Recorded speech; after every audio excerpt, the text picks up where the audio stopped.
ભરૂચ જિલ્લાવાસીઓ 5 દિવસ મારક ગરમીથી સાવધાન રહેજો, તડકામાં બહાર નીકળતા પહેલા રાખજો તકેદારી। ભરૂચ 44 ડિગ્રી સાથે હીટવેવની આગોશમાં લપેટાઈ જતા બળબડતા તાપે જનજીવન ડામાડોળ કરી દીધું છે।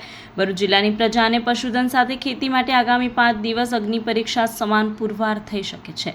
ઉનાળાની મોસમમાં ભરૂચ જિલ્લામાં રવિવારે 44 ડિગ્રી પારા સાથે મોસમના સૌથી ગરમ દિવસ રહ્યો હતો, તો આગામી દિવસો હજી પારો 2 થી 3 ડિગ્રી ઉંચકાતા લોકોનું સ્વાસ્થ્ય બગાડી શકે છે। જિલ્લામાં લઘુત્તમ તાપમાન પણ 27 ડિગ્રી જેટલું ઊંચું જઈ રહ્યું છે। ભેજનું પ્રમાણ વાતાવરણમાં માત્ર 24% રહેતા આકરી ગરમીથી લોકો ત્રાસી ગયા છે।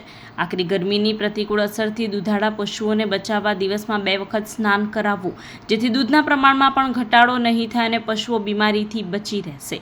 પશુઓને રહેવાની જગ્યા હવા ઉજાસવાળી રાખવી। બપોરના સમયે ગરમી અને સૂર્યના કિરણો વધુ ઘાતક હોય છે, જેના કારણે બેચેની, ચક્કર, ઉલટી, બેભાન થઈ જવું જેવી સમસ્યાનો ભોગ લોકો બની શકે છે।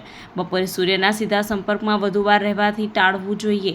બને ત્યાં સુધી નાના બાળકો, વૃદ્ધો, સગર્ભા અને ક્રોનિક ડિસીઝવાળા દર્દીઓએ બપોરે તડકામાં નીકળવાનું ટાળવું જોઈએ। લોકોએ સુતરાઉ ઢીલા કપડાં પહેરવા, આકરી ગરમીમાં ઊભો પાક સુકાઈ ન જાય તે માટે ખેડૂતોએ 4 થી 5 દિવસે પાણી આપવું જોઈએ।